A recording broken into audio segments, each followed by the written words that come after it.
Mga kaibigan, nagbabalik po tayo sa ating radio show sa Cool 97.5, the only Christian radio station here in Baguio City. Kasama niyo po si Mr. G on your radio. Oras po natin ay 8 minutes after 9 o'clock in the morning. And of course, our honor to be brushing shoulders with ang ating Baguio City Tourism Officer para po sa Usapang Turismo.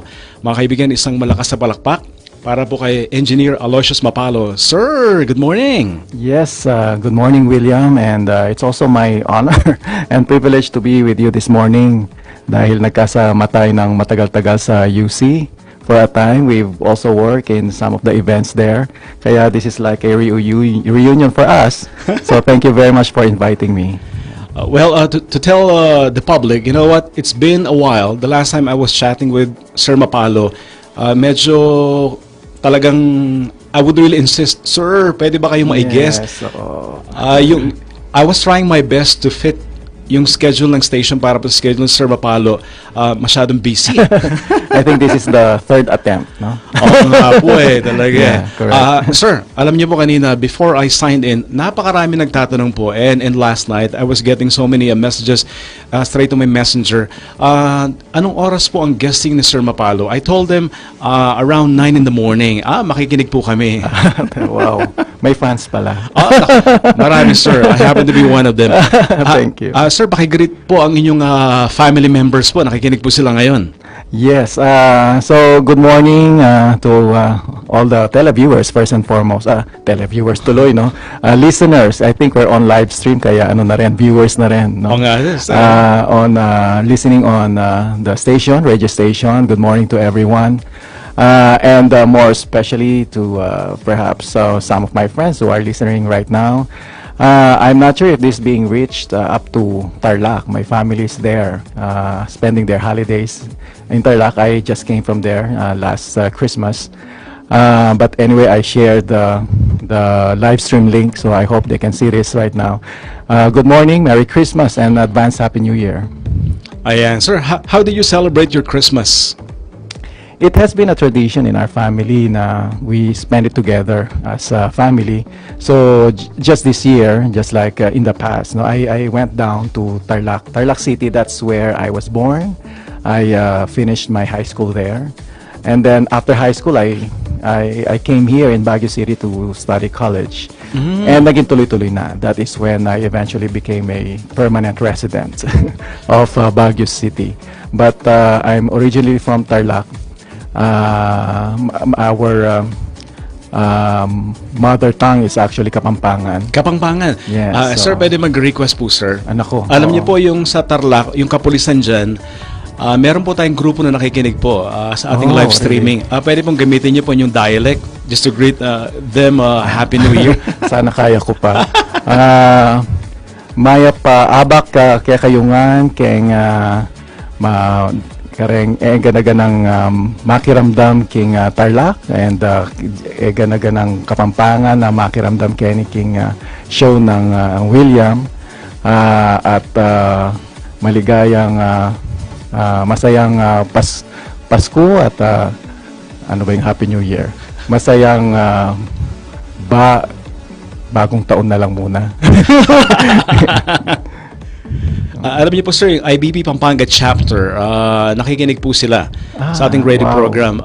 One time, we had Attorney Ponciano de la Cruz, siya pong Vice President ng IBP Pampanga chapter. Wow, ayan, magandang umaga po sa inyo. Sa mga hindi po nakakalam, we don't call Sir Aloysius Mapalo as Sir Aloysius, but we call him Sir Alec. Yeah, that's correct. Sir, how do you spell Alec po?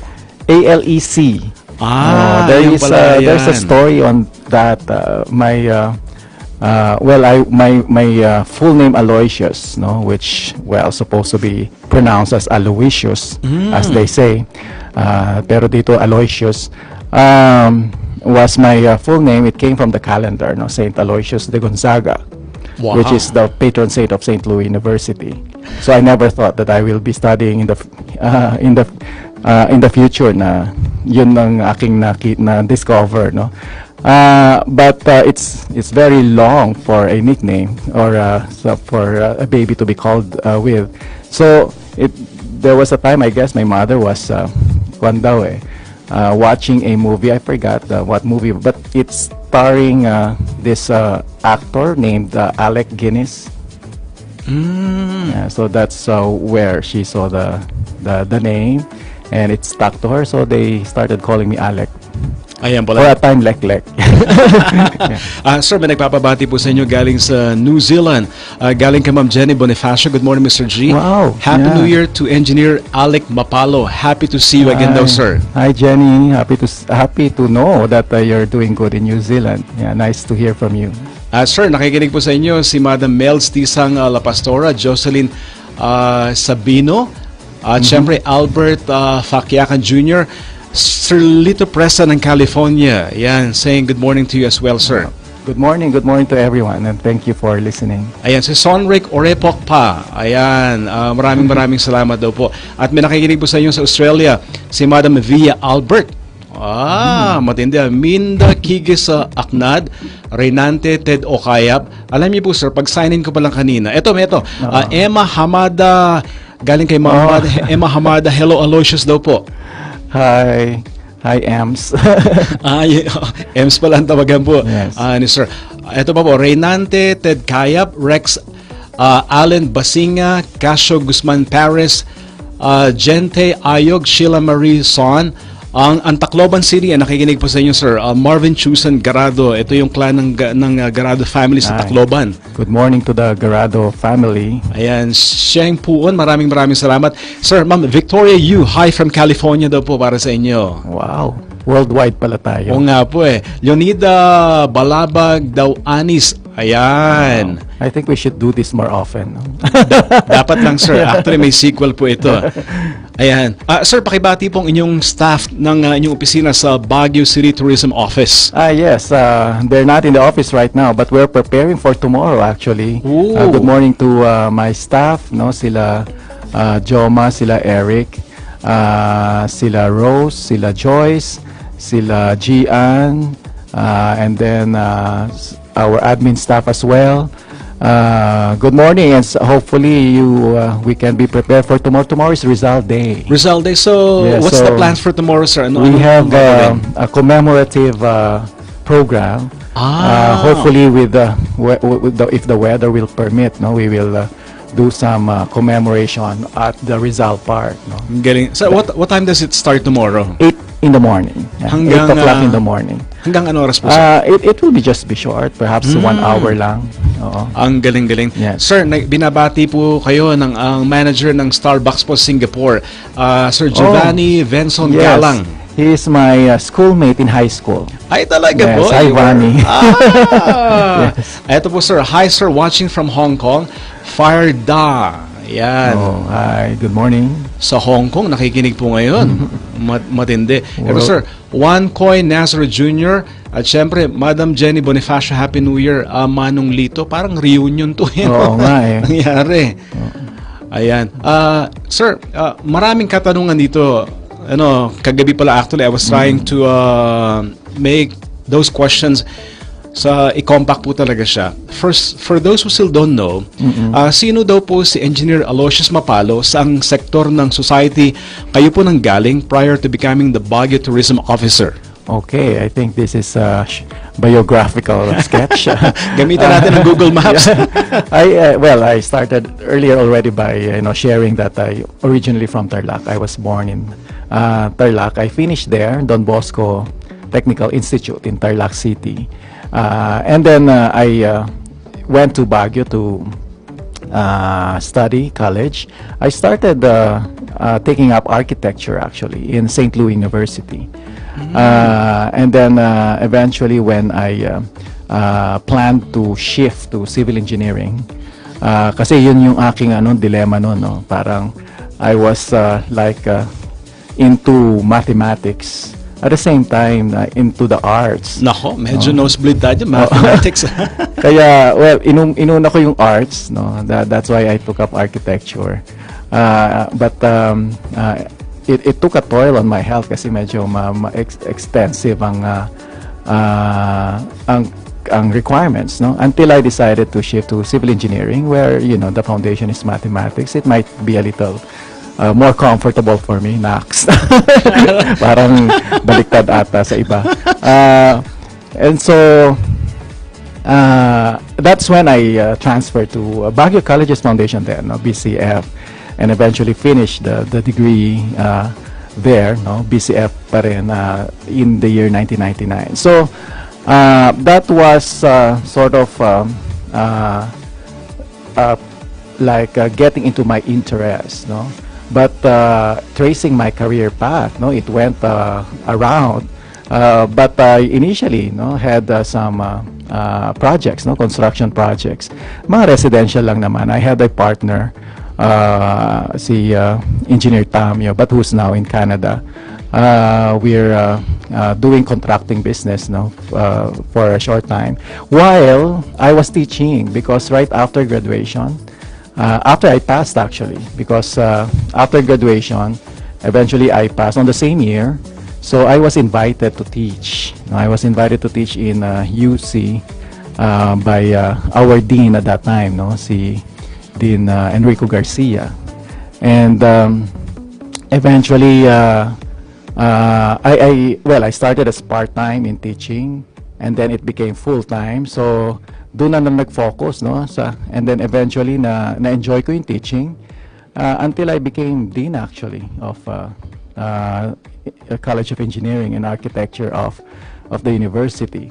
That was in the year 2005. Yeah, I think 2005 to 2009 I was the dean, no. Kaya nga sinasabi ko palagi, for those who are asking, I am a civil engineer by profession. I'm an educator by vocation. I'm an artist by passion. So, ganun naging ka-diverse, no? So, in UC, that's when somehow I was given the opportunity to work in the different departments. So, I was assigned, no, at one time as assistant vice president for corporate communications. I didn't know that I had such acumen or talent in doing communication materials for institution. We started with advertising materials, no. We did the layout and the content of UC ads at that time, particularly when we post as a Midland Courier. Kaya nanonood si Ma'am Emma Hamada of Midland Courier. Ay, ganun ba? Yes, kaya we are friends because of that, no.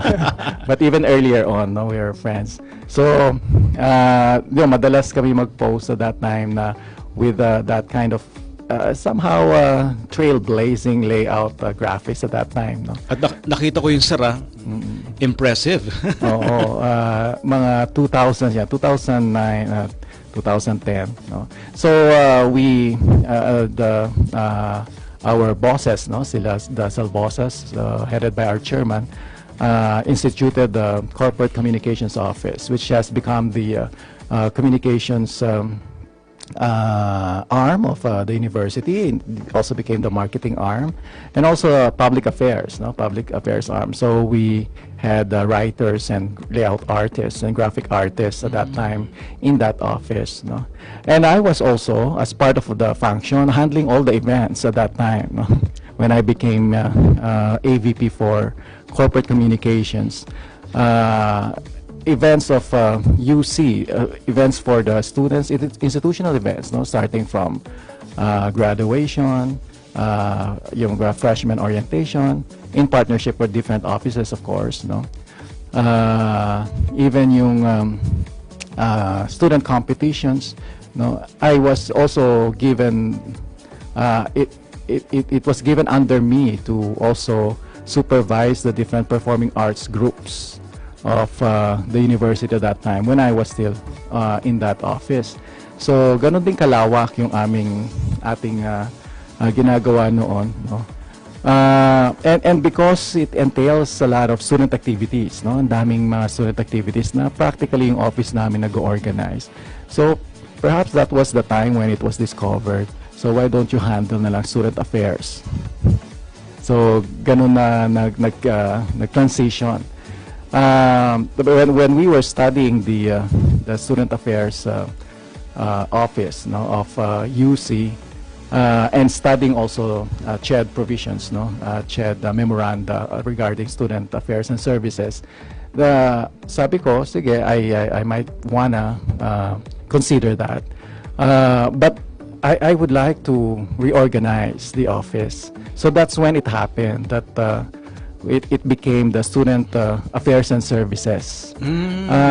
Because I really think, no, at that time, until now actually, no, the delivery of services outside the classroom, no, because, you know, inside the classroom, that's the turf of the academic affairs. Outside the classroom, it's really a smorgasbord of different exposure and different opportunities for learning. Na integrated lahat yan, no, from developmental programs, activities, up to guidance, counseling. Integrated lahat yan, no. So there should be a coherent and program as to how we put direction, no, to student development and student welfare. So ayun, na-integrate siya and it became Student Affairs and Services. So I became the dean of that office, no. For so long, I think, until the last time, no, before I came into the government service, just last year, 2018, this year pala, 2018. And then I was actually sort of invited, but not really to a point na pushing me, no, but I was given some feelers na parang the city government is looking for a person to head the tourism office, no, because the previous one, Sir Alhambra, no, has retired, no. So I actually brushed it off for quite a time because I was busy, no, in UC, and I was okay, and everything just unfolded. I don't know how to describe it. Kasi there's one life-changing incident that happened to me personally when I experienced a heart attack. Yes, sir. That is right before the last graduation that I attended. I took a month-long medical leave, no, because of that. The doctors are actually saying it was close to death, yun, because I experienced it at the middle of nowhere, driving alone, somewhere in that zigzag road, the Vizcaya Benguet Road, no, the alternative road going to Nueva Vizcaya towards Baguio City. So I was driving there, so I felt something different at that time, so I stopped, no. I didn't know what to do until I discovered through Google, so thanks to Google, that there's a small hospital somewhere near Cayapa, Nueva Vizcaya. So I drove myself there, no, with all the pain and difficulty in breathing. So I reached. I was able to reach it. The Google said it will take me 15 minutes, but it took me 30 minutes because it was difficult to drive at that time. And then it was that hospital who gave me first aid, and they brought me to Notre Dame. So, sir, you were all alone during that time? I was alone, yeah. Oh. I was contacting some friends, trying to find out how they can reach me, no? But yun nga, medyo malayo ako. But it was this hospital who which brought me to Notre Dame, Notre Dame Hospital. And it took a long time, no, before the major procedure, no, the angioplasty was done to me, and that was the time when I started reflecting, in the hospital. Parang flashback lahat, all the things that you've done in your life, no. Para meron din palang ganung mga episode, no, sa buhay natin. Kasi nga it's close to death, as they say. If I became unconscious at that time, that could have been the end. but I survived it with the procedure given to me. With that month-long medical leave, that was the time when, you know, I was thinking, you know, of because prior to that, by the way, I sent actually my applications. No, prior to the accident or prior to the incident, with no expectations. No. So sir, talagang dumangay sa butas ng karayom, Yes, no? with no expectations, because there are several examinations that I have to go through. I think there were 4 examinations, tests, and then eventually there will be 2 interviews, and I went through all those process. So it's a new process now according to the government process of civil service. So I underwent all of those. So nung I was on medical leave, in the hospital actually, that's when I received a message that I was the one who was accepted. Wow, congratulations po. And it was difficult for me because I cannot be excited because my heart condition was still, my heart is still weak. No, I cannot feel too much emotion kapag ganon. So, and then because of that, you know, it gave me some more time to reflect. No, because I don't necessarily have to accept it if I don't want to, because as I've said, I think I'm okay with my what I do in UC. Until many of my friends, no, when I share the news, also help me be convinced, no.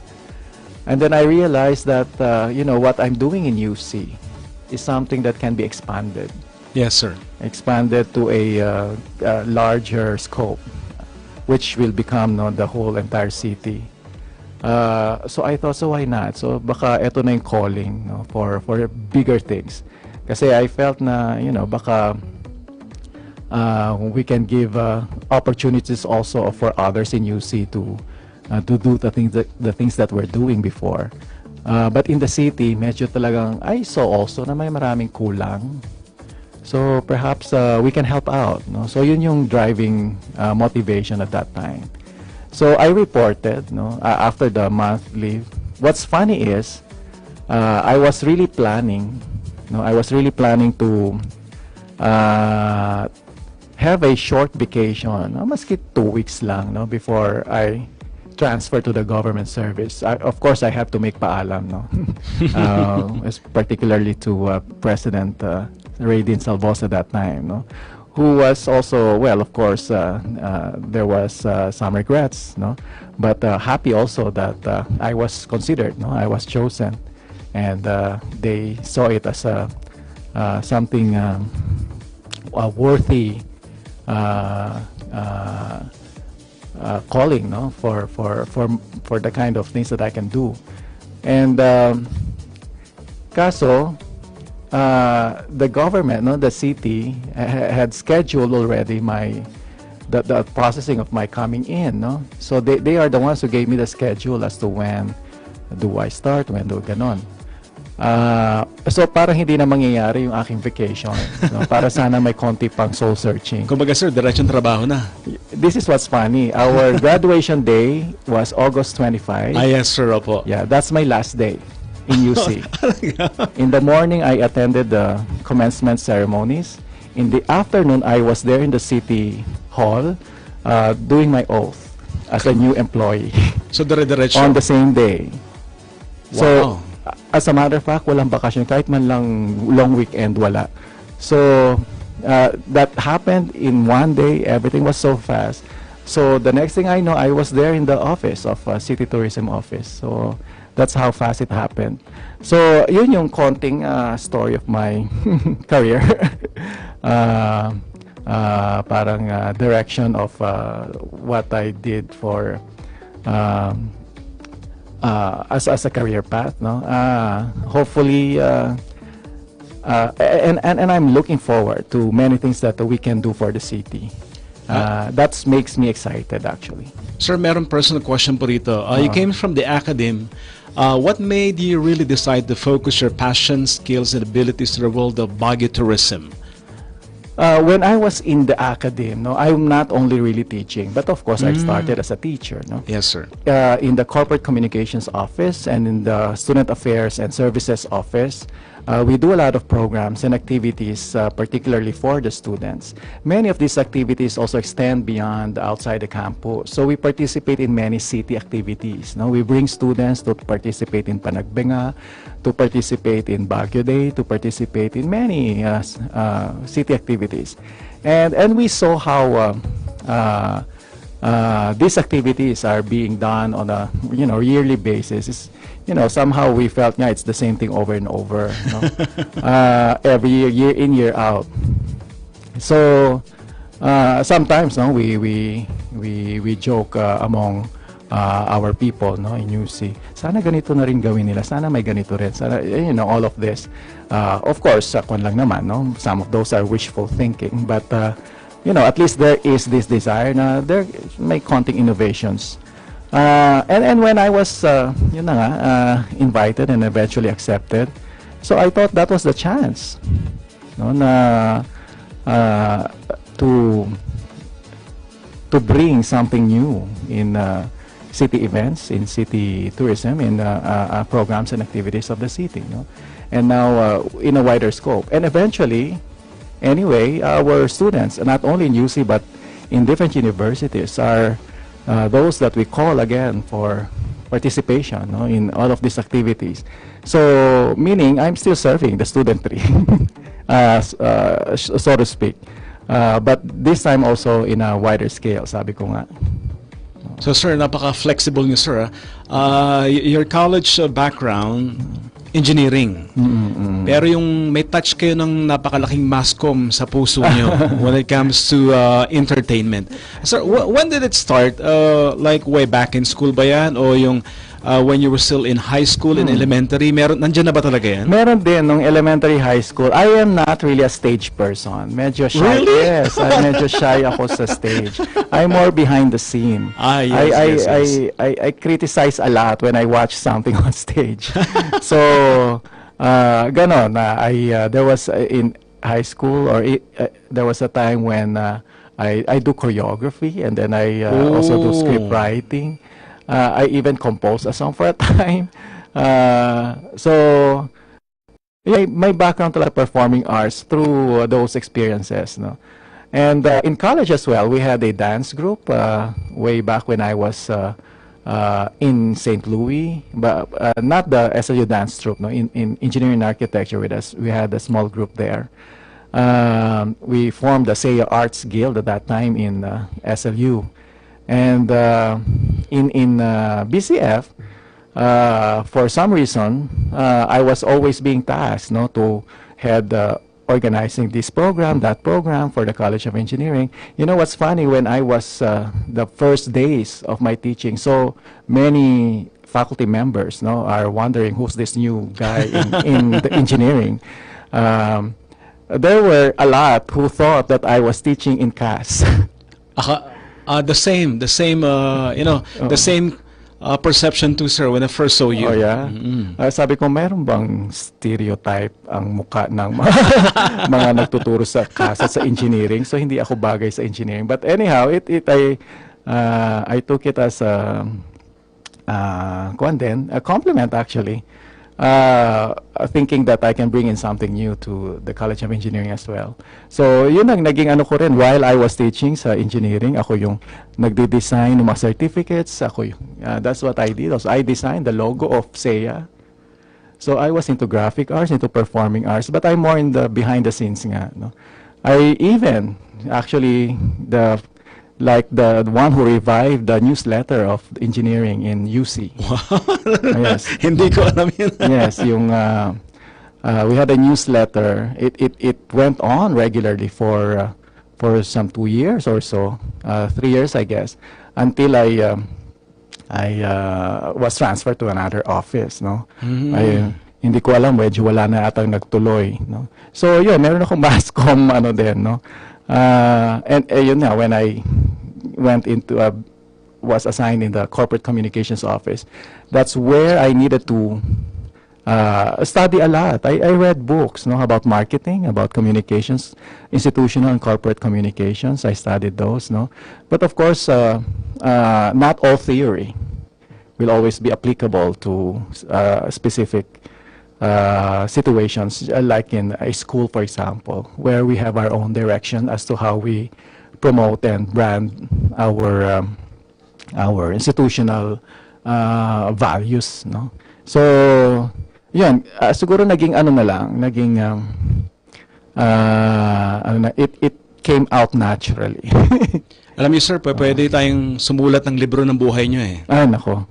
Mahaba yun, pang di ba? maalaala ba? Pero hindi naman madrama. Wala naman masyadong drama. Eto, sir, marami nagpapagreet po sa inyo. Yan po mga kaibigan ng ating bagong Baguio City Tourism Officer. Di kalibre kanyang pinanggalingan. You know, full-blooded academician po siya. And with a touch of the industry. So, balance na balance, sir, ang yung background yun na nakakatuwa. Actually, nasabi ko yan nung I was being interviewed sa tourism, sa City Hall, no. Yung background ko nga sa engineering, sabi ko, as a matter of fact, it can really help, no.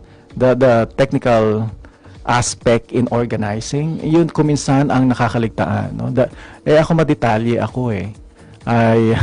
I want to see all the details in the different aspects of events management or organizing a program, no. Even yung technical director, pakikialaman ko talaga, no. At nakita ko yun, sir, ilang beses, di ba? Sa gym tayo nun, sa theater, sa auditorium. Yeah, correct. Kakaiba. Sir, maraming sa inyo yung mga kagawads po ng Baguio City listening to you right now. Ang Barangay Brookside, wow, yeah. Ayan, dyan po sa Lacandula Street, si Madam Connie Tungawa na tumatakbong counselor po ngayon, sir. Nakikinig po sa inyo. Magandang umaga po, yeah. Ayan, Aristotle 11 Segundo, good morning po. Baguio Benguet. GMBC, Maybel, Benita Kayat, at Jenny Bonifacio, Happy New Year daw po, sir. Ayan. Good morning and Happy New Year, Jenny. Ang kagawad ng Brookside, sir, si kagawad Jonathan Villena.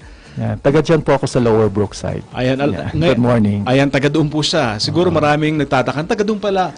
Medyo, sa Aloysius Mapalo. Hindi ako lumalabas kasi pag nasa bahay, kaya not many knows that I'm actually residing there. Sobrang busy yung talaga, sir, no? Yeah, office, bahay. Ganun, ayan, ganda. Christina Jimenez Perez po, good morning sa lahat po ng Pro Life family and Happy New Year. Ito po yung asawa ni Doc Perez na dating taga-UC sa Urdaneta, Pangasinan. Ay, good morning po. Ayan, ito po, ang manager ng Starbucks po, Sir Giovanni Venson Galang. Yes. Hello daw po, sir. From Singapore. Singapore, Giovanni is from Singapore. Hi. Osborne Visaya, Regan, ito, Jalon, Julie, and Christina Jimenez Perez, Happy New Year po to my high school and college batchmates sa UC, 1990 and 1994. Ano bang batch niyo po sa UC, sir? Well, actually, because of my na shifter ako from architecture, so medyo na longer ang aking college years. I actually graduated 1999. 1999? Yes. Sir, yung medyo overtime na yon. Sir, yung BCU, nakikinig po sa inyo ngayon. Ang publication ng The Flame. Ayan. Good morning. Yeah, we have a lot of friends there in BCU. Ayan. Moriel Babawin Domes, Charlie Borbor, Happy New Year po.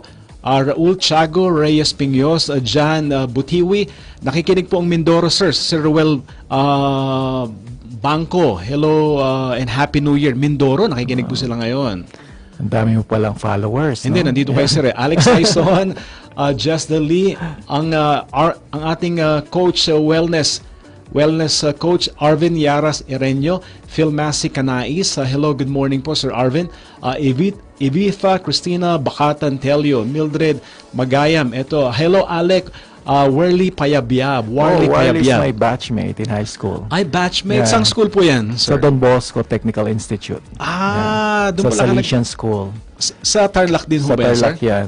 Warley is now a nurse in London. Wow! Hi, Warley. Mga kaibigan, natin pong special guest. Our honor really, to be talking with Engineer Aloysius Mapalo, ang ating Baguio City Tourism Officer para po sa Usapang Turismo. Sa mga may questions po dyan, ipadala sa Facebook, sir. Ayan, bago po tayo mag-break ng konti, sir.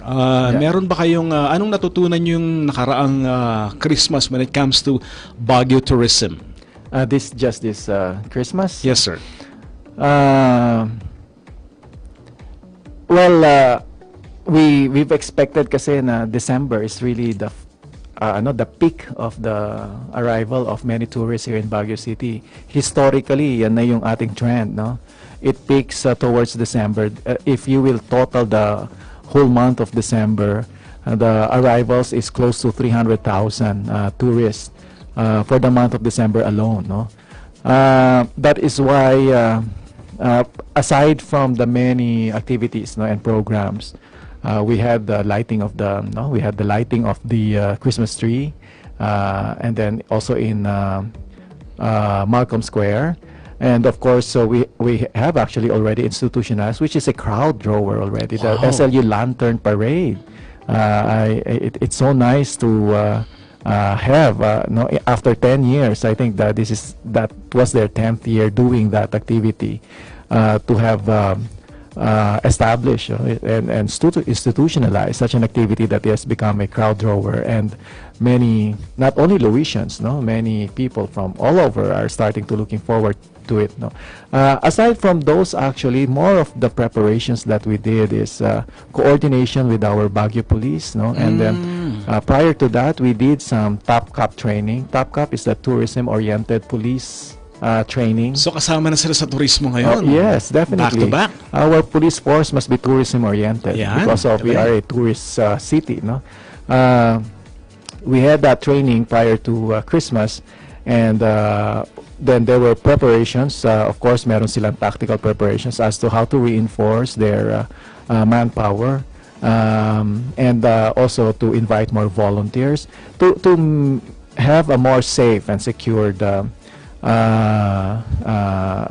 period, no, when there are a lot of tourists in Baguio City, which is still a challenge, actually, no. We will have to admit na medyo malaking concern at malaking challenge yung ganyan, no. It's something that we need to siguro find the solution for it more creatively. Creative city naman na tayo, more creatively, and that is going to become part of our ongoing discussions, no, with the city officials and the police force. So yun yung pinaglaanan namin ng panahon, particularly with the help with the city mayor's office, because they are the ones, no, coordinating with the police force. Kami naman information campaign as well, no. So that's what we did so far, and sabi ko nga, we cannot avoid the fact na talagang tourists would like to come to Baguio during this season and feel the Christmas air. If they cannot experience snow somewhere in the different hemisphere of the earth, at least they feel something Christmassy here in Baguio City. And it's an experience that we cannot deny naman for those who would like to experience it. What we need to look at now is how to make that experience more accessible and more convenient for our tourists. And there are still a lot of challenges. Hindi pa perfect, marami pang problema, but hopefully, no, it's something that we can address in the near future. Sir, nakakatawa po nito, sir, no? Ang ganda ng opisina po ninyo, kasi ang daming talaga nakikita nyo na po pwedeng gawin sa ating turismo sa Baguio City. Actually, that's what I'm excited about. That's one reason why I accepted the job, no. Ang daming pwedeng gawin, no, sa Baguio City. As a matter of fact, hindi na kailangang i-hard sell, no. We don't have to sell Baguio City anymore. Ang dami nga naiinggit na mga city all over the country on how we are attracting these tourists. So the real challenge really is how to make the experience of our tourists, yun nga, safe, secured, and convenient. No, and may something that they can take home na galing talaga sa Baguio City.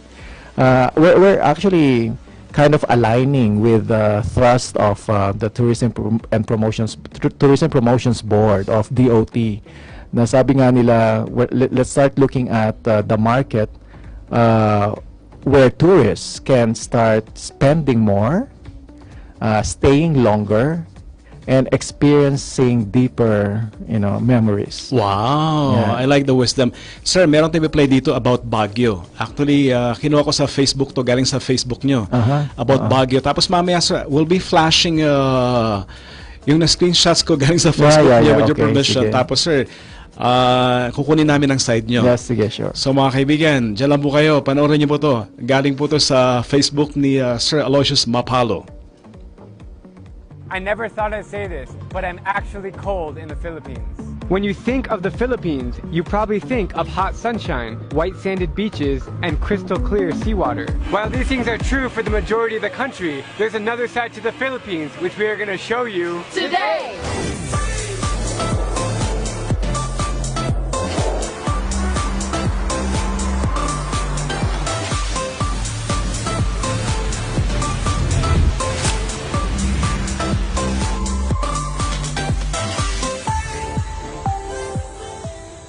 Good morning, guys. We're about to jump in a car here Let's go, let's go. and head 6 hours north from Manila to the city of Baguio. I think Baguio has a countryside vibe that is different with other places here in the Philippines. Baguio is in the mountain top. Yeah, it's a city in the mountain. City of flowers. City of flowers. This city of 400,000 people is in the northernmost region of the Philippines on Luzon Island. This is Ashton and this is Preston. It's my first time heading up this way, and so far, I am impressed.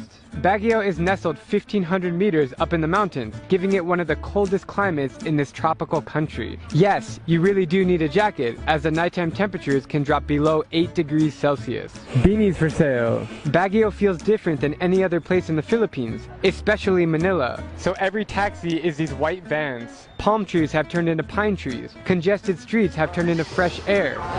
Concrete grounds have turned into green parks and rolling hills. People are so friendly and chill here, and believe it or not, it's actually illegal to curse. Oh my gosh, my phone.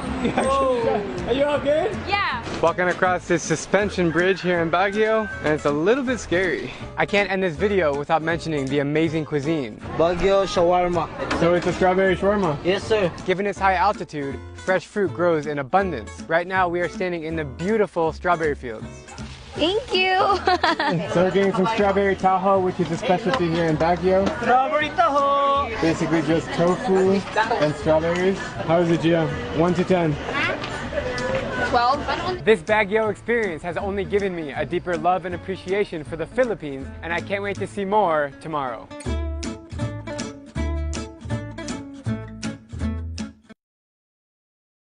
Mga kaibigan, yan po ang Baguio City. Sir Aloysius Mapalo, the time you were installed being our Baguio City Tourism Officer, ano po mga plano niyo po para sa Baguio City po in terms of tourism? You know, we're still in that process of finalizing our tourism development plan, no? Baguio Tourism Development Plan. There had been studies already. There had been drafts, primarily from the city government, and then there's another one from Department of Tourism actually. And we're trying to consolidate all the outputs that came out from those two, so we can draft something that will give us a direction, no, for Baguio. But personally, there are a few things that I would like to infuse in that plan, which I think is also the direction now of our Department of Tourism, and more so relevant for Baguio City. You know, sabi nga nila, may problem na tayo on over-tourism, no? While that is something that we need to address, but there are also perhaps creative solutions, no, on how to correct, no, some of those problems and concerns that we are experiencing. But primarily, sabi ko nga, siguro we start, the video actually, we saw the kind of tourism that is attracting the masses, no? Like the taho and the shawarma. I mean, that's not the only cuisine in Baguio City. That's not our major product. But yun na nga eh, if that's how we start drawing, no, attraction to Baguio, eh talagang madami yan, no? But if we go to if we will consider the direction of the Department of Tourism, foreigners is a very small fraction, no? Are a very small fraction of Baguio visitors. There are many foreigners who would rather go to Ifugao, no, Banawe rice terraces, in Kalinga or in Sagada, the mountain province. It's really the culture, no, that they want to see immersed in a local culture.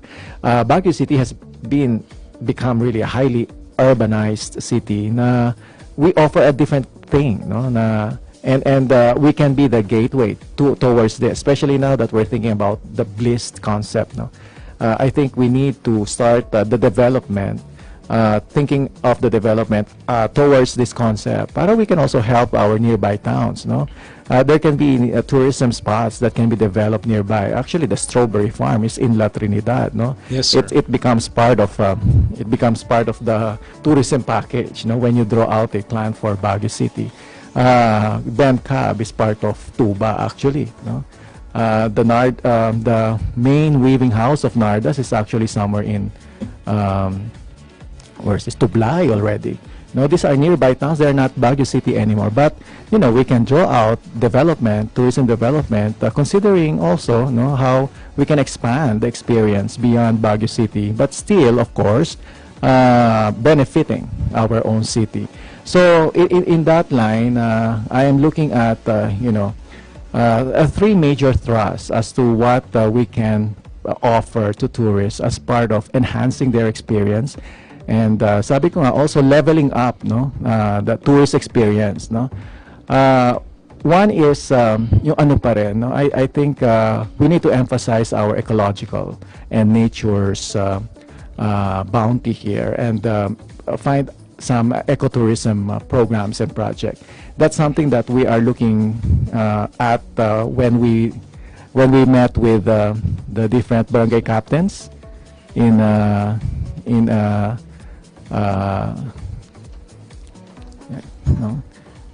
Ayan, sir, welcome po natin ang Vice Mayor ng Baguio City, si Vice Mayor Edison Bilog. Yes, hello po. Good morning. Yes, sir. Ayan, okay. Yeah. Tama. Opo, just to finish off, to continue what I was saying. Yes, sir, opo. So, yun yung ecotourism is one aspect that we need to look into and develop further. Second, now that we have become a creative city, no, we would like to provide to our tourists that experience of the deeper sense of culture and arts, no. Ang dami nating artists dito sa Baguio City. It's something that we can offer for our tourists to look into as a different kind of experience, no. And lastly, I think naging familiar din tayo how we have produced a lot of athletes, and perhaps one component in our tourism direction is sports and wellness tourism. Wow, yeah. So my first time to hear that one, sports and wellness tourism. Yes, correct. We've known for a fact that even our national champion Manny Pacquiao, no, will have to train here, no, just to feel the different air here in Baguio City to help him in his training. And how many champions we have produced in Team Lakay, no. There was even an article somewhere that I've read in the internet that there must be something about the air of Baguio City that makes our athletes really that strong and powerful in their field. So and not only the physically grueling sports activities, no, wellness activities like, you know, just immersing yourself in nature, just breathing with the trees, you know, that's a wellness art actually that has been developed in Japan. So they call it forest bathing, and that has been initiated already by Department of Tourism and Camp John Hay.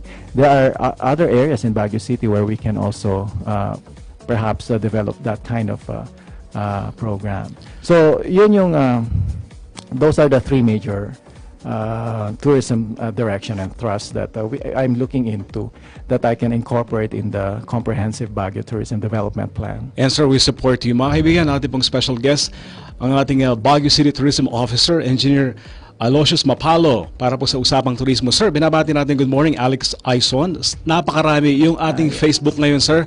Flooded by so many messages para po sa inyo. Jess Lee, binabati natin na good morning. Mildred Magayam, Warley Payabyab, hello Alec, Brave Rock, Edina Kitano Pikpikan ng Pikpikan family, Alexis Maru, binabati po kayo Sir Jeremy Santos, good morning Baguio, mabuhay po kayo Sir Alec, Marjorie Ann Atos Haviliana, ang ating great pianist, Christy Simeon Pasita Besay Mapang, ating accountant. Oh yes, correct. Brianna Kira Rich Diaz, Pasita Besay Mapang, Happy New Year to both of you. Sir William and Sir Alex. Sir, pakibati niyo po si Madam Pasita Besay Mapang. Yeah, hi Ma'am Pas, and Happy New Year sa inyo and to your children, yan, ng mga estudyante rin natin. Ayan, binabati natin si Vicky Viray, Armstrong Gakaw.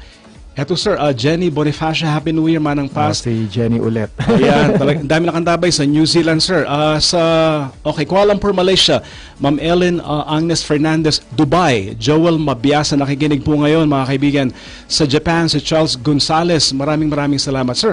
I'll be flashing on screens po. Yan. With your permission, nakuha ko sa Facebook to. Okay. At kukunin po namin ang backgrounder galing po kay Sir Aloysius Mapalo. Ayan, ito po sa pinakauna. Okay. Ayan. That's me. Ayan, si Sir Alec yan. Sir Alec yan, no? Ayan, sir, ito. Baguio City. Yan, yes. Background po. This cultural show, or we call it a creative show, Creative Rambakan, was the culminating show activity that we had for the entire week-long Baguio Creative Festival just last November in 2018. We called it Entacool, no?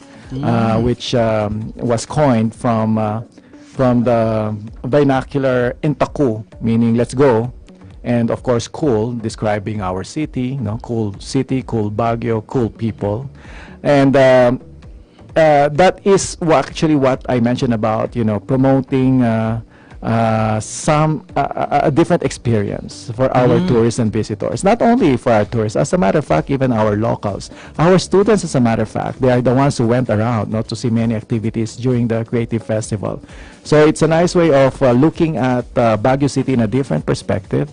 But it's something that we've known for already, but we would just like to promote and show it more, the creative side and the different creative industries that we had. And UNESCO actually acknowledged that the city has this potential to drive the economy of the city through creative industries. Because of our weaving, because of our sculpture, wood sculpture, because of our the silver crafts, and what's nice about this is that we are promoting local. Yes, sir. Local talent, local products, and local creatives. Okay. Sir, slide to naman tayo ngayon. Yan. Sir, what about this one? This is what I was telling you about when we met with the different barangay captains barangay captains of Outlook at Luknab, Happy Hollow, Country Club, Atok Trail, and Kias. This is one area where you can still see pristine pine forest. Wow. Kaya nag-enjoy ako doon, ayoko na umalis sana kasi there are many who are complaining that Baguio has deteriorated and has become highly urbanized. But we just have not really shown what we have. Kaya sabi ko, one of the thrusts that we might want to really push in the Baguio tourism is ecotourism. So I was asking them really how they are protecting, kasi that's important. Baka in the future na gusto na nating i-develop, marami na palang squatters. Well, they are very vigilant naman daw within that area, and they have already some concepts on their own, which is a very nice thing to know, because it's something that we can capitalize on when the locals themselves are the ones who are owning what they can do for their area. And of course, it's not sabi ko, it has to be planned out very well, kasi ang danger, just like what happened in many areas in Baguio City, is over planning and over development. Dapat talaga we should retain the character and the feature of the area as an eco tourism area. We should protect. There are also watersheds there. We should protect that. Yes, sir. But we can create a tourism program wherein tourists can experience it conveniently, without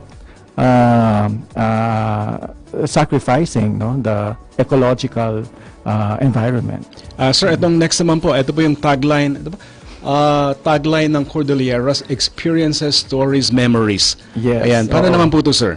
That was launched by the Department of Tourism just this year, just December 6 actually, as you can see, no?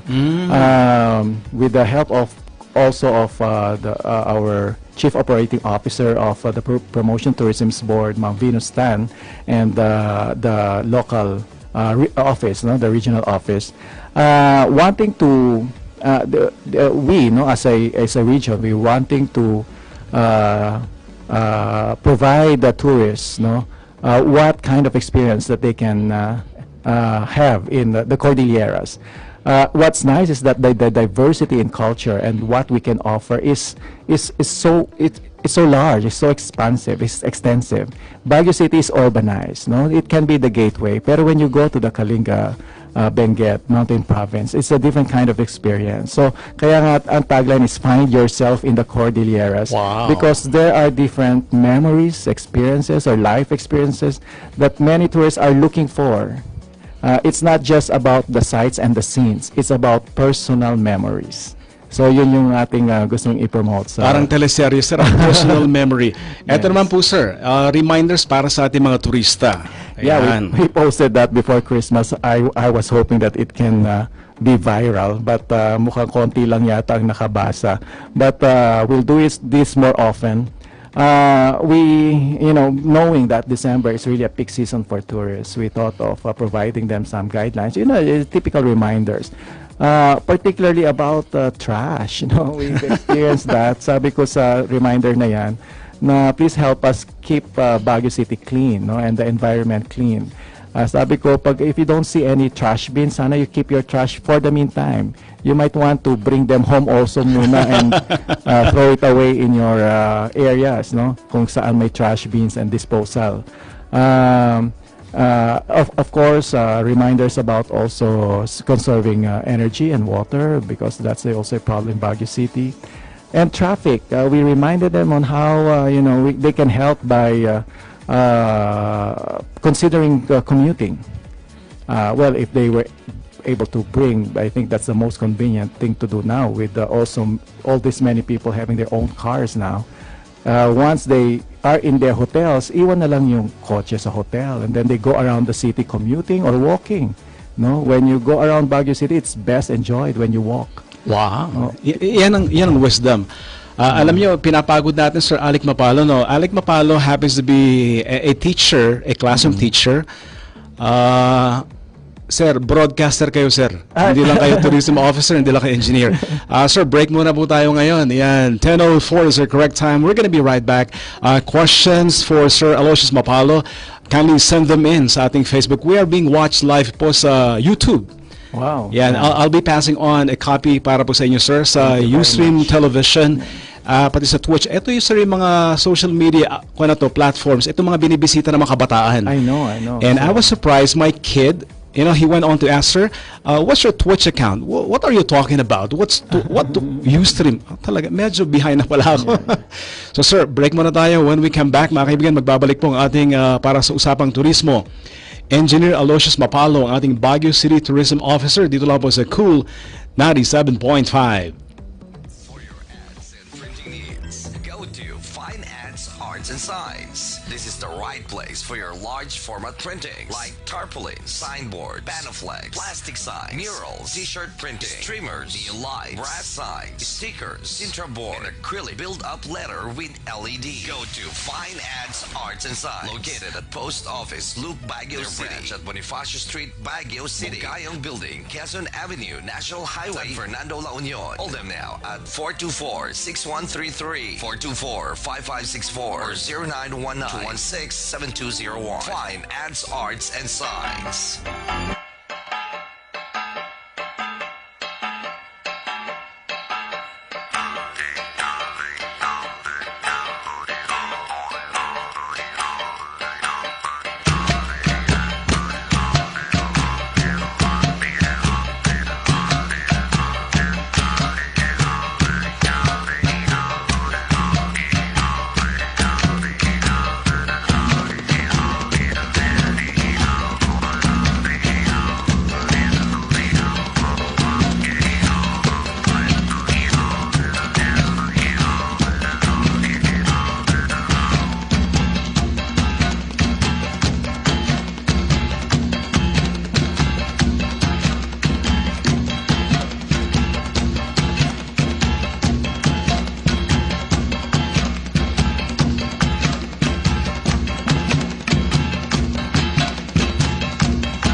Mga kaibigan, nagbabalik po ang ating radio program na I Love Baguio. Kasama niyo po si Mr. G on your radio, back to back with ang ating Baguio City Tourism Officer, Sir Aloysius Mapalo. Sir, grabe. Ang ganda ng presentation. Ito naman, sir. Ito kanina, nabanggit niyo to kanina, sir. Ang UNESCO. Yes. Ayan. Sir, kunin po namin ang side niyo po yung sa... Sir, pwede ba natin ibalik? Can we bring it back? Yung sa UNESCO kanina, yung merong signboard. Ayan. Ito naman, sir. That's one of the signages that T-Plex actually put up for us, no? We asked their help to promote yung bago nating achievement, no, as a city. UNESCO has included us, identified. Actually, that started by us applying for the inclusion, no? So you applied? Yes, we forwarded a documented bid, no, for us to be included in that network. So parang accreditation, yung parang PASCO, accreditation. That's exactly correct, no? And with all the supporting papers and documents that we have submitted, actually I wasn't there yet in the city, no? It all started 2 years back, initiated by I think a focal person on with Attorney Clemente, no, from the city government, with the help of Department of Tourism Regional Office, and many of the write-ups are actually done by University of the Philippines, Baguio, no? So yan yung parang partners na or proponents na nag-push for the bidding, no, or the application. And what's heartwarming was after a year na-recognize agad, we found out that there are many other cities in the Philippines who applied a long time ago, but never got hindi ko na. So sir, congratulations po. No. Mabigat yan, accreditation yan. Yeah, parang ganon. No? It's not me actually, no. Many of our stakeholders and in the community who helped out. So when we got that, it parang we were mandated, no. It became a responsibility to sustain such recognition. It was to put it in a simple description. It is actually an acknowledgement or a recognition that Baguio City has this potential, no, and has this innate existing creative component that can drive sustainable development in the city. So it's more of really promoting the creative industries that will become the driver of many possible economic enterprises. And at the same time, yun na nga, educating and promoting it to the younger generations so that this can live through, no? What's nice about Baguio City is many of these creative industries products that we have right now are rooted deeply from our culture. Wow. And of course we know how the Cordillera has a very unique culture as compared to different regions in the Philippines, and that ang Baguio ang naging parang melting pot of all of these cultures, no? And that's why we acknowledge the fact, no, that it's not only a recognition for the city, but in the entire region. And as a matter of fact, it can help the entire region because those that we mentioned as major crafts like weaving, for example, it did not come only from Baguio. Our weavers come from the mountain province, yes, in Benguet, no, in Kalinga. Those who do a lot of wood sculpture are not coming only from Baguio, they come from Ifugao, no? So sir, you're aiming for collaboration, cooperation, exactly. teamwork. Talagang magiging a network also within the region to drive this creative industries, no, to promote them, no? So kaya tayo nagkaroon ng creative festival. Sir, merong message para po sa inyo. Binabati po kayo ng Police Tarlac. Wow. We are reaching Tarlac. Ito, Rhea Pingit Liwanin, Halsima Highway, Ebesaw Igorot, Katrina Sagun Barameda, Arlene, yan, Jedward Fontanilla Abenes, Prox Tato, Mayet Gutierrez, Dian Faith Mendoza. Yan, maraming salamat. Sir, eto naman po sir. Next na slide po natin. Ayan. That's one of the activities that we had during the Creative Festival, no? At the middle of the week, we had a fashion show. We called it Inabe at Bilig, which translates to Weave of the Mountains. sabi ko nga kanina, no, one of the crafts or industry that we would like to enhance further is weaving industry of the provinces, of the Cordillera provinces. And this is one way of promoting it, but this time adopting contemporary design and contemporary style. That's why we invited young fashion designers here, no? And collaborating with local weaving houses like Nardas, Easter, and Top Skill, no? Who are based here in Baguio City, but their weavers are coming from different provinces in the Cordillera. So with their material, we gave these materials to the fashion designers and come up with something modern and can be used as a contemporary use design, and it was received very well. Actually, there are a national media who took notice and wrote about it. Wow, galing. Ayan, eto sir, gustong-gusto ko to. Yan, kulay ng siglo. Yan. This is actually the main exhibit, no, that we had at the Dominican Hill, no, the heritage site. That's the previously Diplomat Hotel, no. This is one way of creative reuse, no, of our old structures, no, that has been declared as heritage sites actually. And one way of doing that is showcasing the talents of Baguio City. We were able to exhibit almost 100 artworks done locally. No, wala tayong in-exhibit na ginawa sa labas. Lahat done locally. That's how expansive the talents that we have here in Baguio City. So it became the centerpiece actually of the Creative Festival. We opened the festival right there at the same site, sa Dominican Hill, with all the artists and witnessed by foreign media as well, no? And we are hoping that this is the start of being able to bring in all the artists as one. Actually, it's more of a call for uniting all of our artists to start helping us, no, helping them, finding out how we can be able to further expose and promote these talents that we have in Baguio City. And since I think there has been an ordinance already institutionalizing November as the Creative Month, and that is one avenue when we can do this on a more regular basis. Sir, meron question po rito, sir. Yes. To summarize, what are the accomplishments of Baguio Tourism Office for this year 2018? I came in only last September. Yeah, last September. So that's like practically 4 months in the office. Prior to that, I would like to believe ang dami nang nagawa sa tourism, no? Tourism office. So when I came in, one thing that we did was to review the drafts that we have for tourism development plan, while handling the many different events, no, of the city. When I came in, the very first event that we handled was the Baguio Day celebration, no. It was month-long with different activities.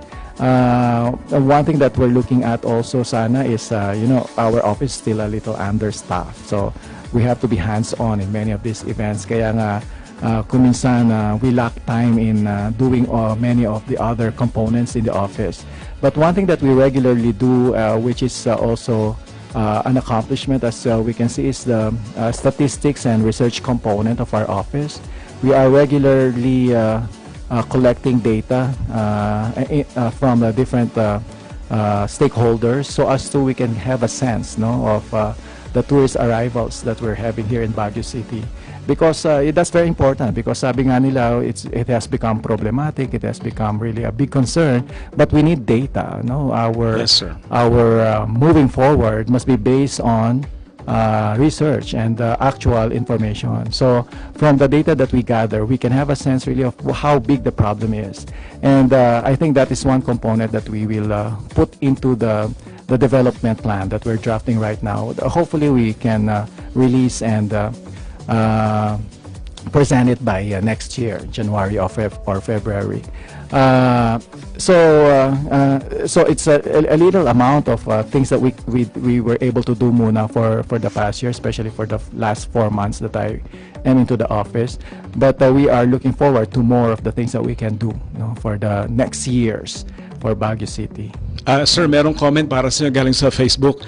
All the way from Urdaneta, Pangasinan. Oh, ayan. Galing kay Doc Perez. So, Dr. Puto, with Engineer Mapalo, we believe he could bring tourism to a different level of success for Baguio. Yan, more power to you, sir. Galing kay Dr. Perez. Hi, Doc. Good morning. Thank you very much. Ayan, sir, meron kaming piplay dito, sir. Ito, merong surprise para po sa inyo. Ito, ayan. Okay, sir, panoorin niyo po to, sir.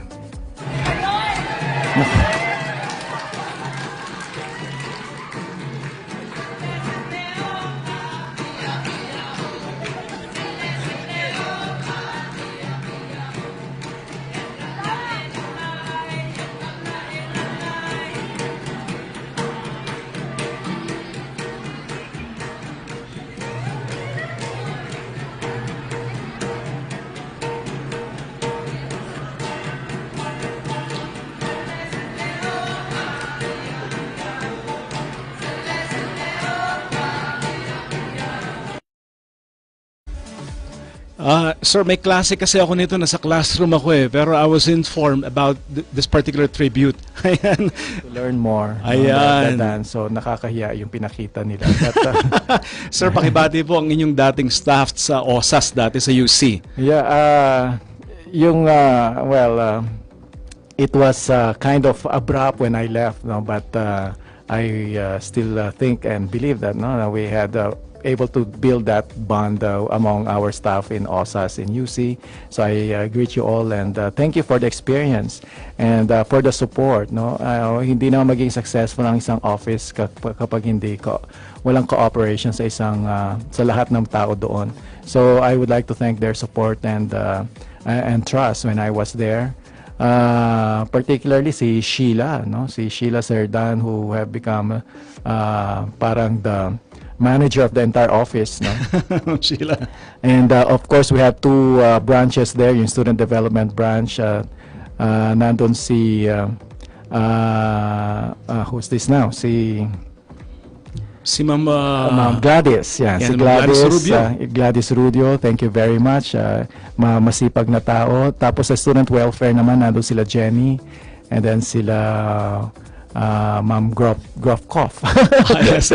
German. Faith, si Faith, sila yung medyo pioneer do sa offices na yon, They've been there longer than me, in student affairs, but with the trust that we have built among each other, nakapaggawa kami ng maraming programs for the students. Sir, when I came in sa UC, teacher na kayo nun. Yes, correct. Yeah, yung nagmascom na kami nila Edong Carta, Dobby Guzman, teacher na kayo talaga. Sabi, sino kayo matangkad na teacher na to na poise talaga? Sir Alec Mapalo pala. Yeah. Sir, there's a big question from Facebook. Sir Alec, can you give us a glimpse of your laid out plans for the coming year para sa 2019? Ano mga surprises pasabog ng inyong opisina?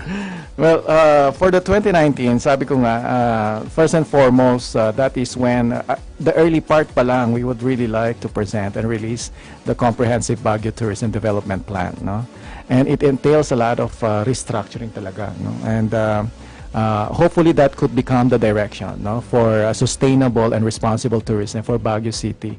I think that yun yung nagkaroon ng problema, walang na-set na direction. But for the entire year of 2019, definitely we will still have the events that Baguio has become known for and attracts a lot of visitors. Panagbenga is one, and of course that is still being handled by BFFI, and that will still become a crowd drawing attraction for Baguio City. We are just here to assist, whatever we can help in the office. But right after that, summer is also one peak season for Baguio City, and that is when we also coordinate with the different offices in the city, particularly with the Baguio Police, so we can again assist tourist arrivals, give them a little convenience especially magkaka-traffic na naman perhaps. There are a lot of activities installed, no? In store for summer. There will be a lot of sports events now, because I mentioned earlier, no, sports and wellness tourism is one of our thrusts. Sports events, there are many private organizers who would like to put up a national, even international sports event here. I think there's one in January for the marathon, Baguio Marathon, and then in the summer we are hosting a national bowling tournament, no? And many others. Unfortunately, I don't have the list, no? Of course, that's already towards the Holy Week, where we have also a peak season again, no? And we give them assistance for that, no? And throughout the year, up to the, of course, medyo non-peak. Actually, ang Baguio City, walang non-peak eh. No, lahat peak. Pag walang turista, may estudyante. Pag walang estudyante, may turista. So, laging may tao, no? Laging may traffic. We consider our students as tourists as well. Because they spend, no? They spend here, they stay long, no? They pay for services that we provide. When their families come here, they are tourists, no? So, walang non-peak dito. So, even yung tag-ulan, sa dami ng mga estudyante, we cater to whatever support that we can provide. Up to, of course, Baguio Day. We would like to see how we can enhance, no, the Baguio Day. You know, one thing that's going to be different now is we'll have a new mayor. Perhaps he's beside me right now. We have a new mayor, and you know, we would like to hear Sir, out. No? gwapong-gwapo ah. Oo, Gwapo. nga eh. Gwapo. And we would like to find out, of course, no, from our new officials, kasi it cannot just be planned by our office alone. Yes, sir. We would like to find out the plans, no, how we would like to celebrate, no, the different events that we have in the city, particularly Baguio Day. Sabi ko nga, last year I came in, no, my first day is August 27. The next day is Baguio Day. So, in just 2 days, I have to organize a program for Baguio Day. Sabi ko, syempre, it's just a matter of, you know, practically asking help from those who we regularly ask help from, no? But perhaps next year, baka pwede natin planuhin longer. Ayan. And do something new and different. Sir, may nag-comment po rito. Yung sinasabi niyo bang next na mayor, Mayor Bilog ba yun? Edison Bilog ba yun? Binabasa ko lang po. Ayun. Sir, eto may mga bago tayong mga listeners sa Bamang Dangowan Benleo, Lomar Nardo, good morning. Oscar Paris, Diosdado Macarag, Kujina Ringor, Jesse Bulingon Ngolab. Yan, binabati po namin kayo lahat. Ayan. Good morning to all. Sir, binasa ko lang kanina, marunong pala ako magbasa. Next na mayor. Siyempre, di ba? Idol yan eh. Sir Aloysius Mapalo, sir, academician, engineer, di ba? Mascom, di ba? Ano po, sir? Ano pong inyong New Year's message in behalf of your office para sa ating mga kababayan po ngayon sa Baguio City?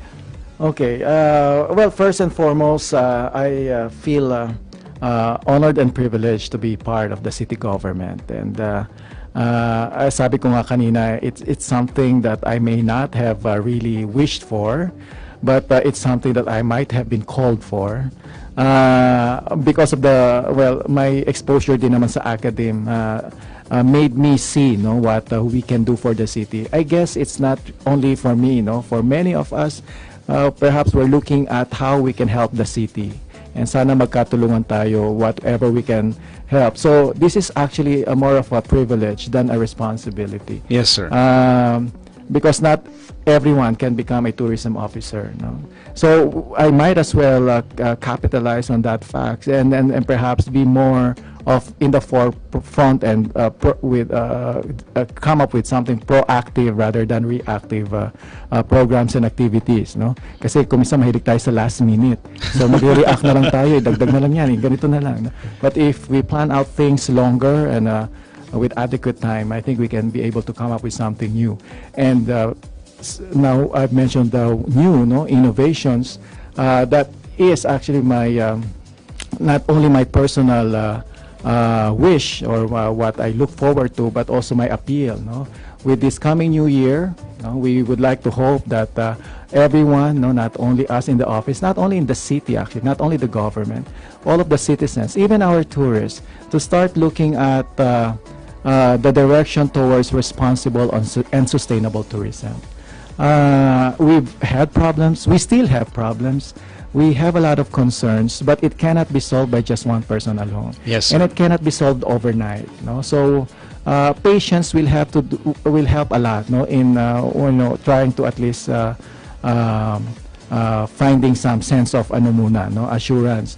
But what is more important is finding out what we can contribute individually. At marami na akong nakitang nakasalubong, no? There are a lot of friends who on their own, sa kanilang area, they clean a lot on a daily basis. Yung dating basurahan naging garden. Wow. And dating mga I saw that in Suelo Village. Tapos yung mga dating land na walang trees, now there are a lot of trees growing, and these are done by individuals, not an organization. So pwedeng mangyari if our citizens can really be also be conscious on their own effort, hindi yung laging criticize negative lahat, no? So while of course it is important that we receive constructive criticism, yes, so that sir, we know how to improve, but hopefully we can also do our share. So our next year, our new year will not only be the start, will not only be better perhaps, but can also be the start, yes, sir, of something good, something best for the city until the years forward. Sir, may nagtatanong po rito, ano daw pong Facebook name ng Baguio Tourism Baguio Office? Tourism, yun lang. Yun lang po, sir. Baguio Tourism, you can search that, and please like the page and share all our advisories. Ayan. Oo, nag-release kami doon ng advisory para din maging conscious yung Ayan, ating na-download bisita. ko yan, sir. Saan daw po matatagpuan ng inyong opisina, sir? When is it Right now, located? temporarily, we are located at the Athletic Bowl, inside the Athletic Bowl, the sides of the bleachers, because under construction po ang Baguio Convention Ayan. Center. Ay, sir, eto, yung ating next na guest po, sir, flash ko lang to, sir. Ayan, yung next na guest po natin, pakita nga natin, sir. Ayan, next na guest po natin, ayan. Wow, gwapo. Gwapo, di ba, sir? Di ba? Ang ating mas mukha pang millennial sa akin. Vice Mayor ng Baguio City, Edison Bilog. Ayan. Sir, before we part ways, sir, gusto po naming marinig ang inyong New Year's message naman para sa inyong pamilya. Ayan, pamilya naman. Yun na nga, my family is based in Tarlac, no? So I'm practically living alone here in Baguio, but we see to it that we see each other during this special occasion. So for my family in Tarlac and all my friends in Tarlac, no, I rarely see you. Na-meet ko lang a few of my friends when I went down for Christmas, but I will always be, in your hearts. Although sabi ko nga, I'm already Cordilleran by choice. Baguio by choice. But it's not a matter of where we are right now. It's what's more important is where our hearts our hearts are, no? And family will always be the center, of our lives. So Happy New Year to my family and friends in Tarlac City. Of course, I have also family, naging family ko na rin yung friends ko dito sa Baguio City. I might as well greet them also. Happy New Year to all my friends in Baguio City, my colleagues in the university before, my dear friend VP Doray. Dr. Ngolog. Yes, Dr. Ngolog. Even after I left, yan, kami pa rin ang laging nagkakasama. Parang UC bond. Yan. And of course, my friends in the other institutions. I think Emma is still watching. Yan, thank you. Siya po ang nagpadala ng mga concoction for my dengue when I was hospitalized. So there, I have a family here in Baguio City. It's a growing family, so thank you very much for your help and support, and Happy New Year to everyone. Sir, mabuhay po, sir. Mabuhay, mga kaibigan, nating special guest. ang ating Baguio City Tourism Officer, Engineer Aloysius Mapalo, para sa Usapang Turismo. Sir, Happy New Year, sir. And see you in the future. Yes, sure. No Meron pa problem. tayong sequel, sir, ha? Sige, no problem. Start Thank you, pa lang William, to. Ay, maraming for salamat, this sir. privilege, yeah. Thank you. Parang reunion natin dalawa, no? Pwede natin ulit-ulitin. Sir, can you help me introduce our next guest po? Yes, oo. Yun nga, medyo with my 4 months in the city, medyo konti lang encounter, but nonetheless, beyond that 4 months, even before when I was still in UC, kilala na po nating lahat, no? At nakita natin how he is also very hardworking, no? As the how do you call it? Head in the city council, no? Heading our sessions for the city council, and able to maneuver, no, the directions of the council very well for the past years, and that means, no, that we will be able to trust, no, and we'll be able to look forward that more of this, no, public service we can expect from our next guest. And I'm talking about, pwede na pala akong host dito. Pwede, sir. Oo nga, pwede. I'm talking about no less than our Vice Mayor of the city, and that's none other than our Honorable Edison Bilog. Wala bang palakpakan, nasa ano sila nasa bahay sila pumapalakpak. So mga kaibigan, magbabalik po tayo kasama ang ating Vice Mayor ng Baguio City. Yan, Vice Mayor Edison Bilog. Sir, salamat, sir. Thank you. Baguio with Mr. G on your radio, a radio talk show aiming to highlight inspiring Baguio stories, important matters in our surroundings, and encouragement from our radio guest based on their line of expertise. Get inspired, get motivated, and get updated. Listen to I Love Baguio on Cool 97.5, your maximum Christian music authority in Baguio City. I found a love for me, so I'm gonna dive right in and follow your lead. I found a love beautiful and sweet. I never knew all of this time it was waiting for me, 'cause I was so lost when I found your love, not knowing what it was, broken until I saw your light. In a moment you made me whole, took me and led me home.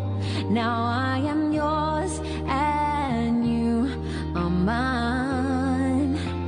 Oh, I was dancing in the dark when I saw your open arms, barefoot on the cross, and now I hear you in every song. When my life was still a mess, you saw something beautiful. I don't deserve it, but your grace is perfect tonight.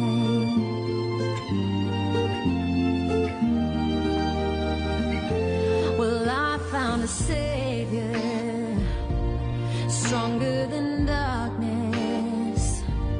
He takes my fears and I never fear. I'm alone.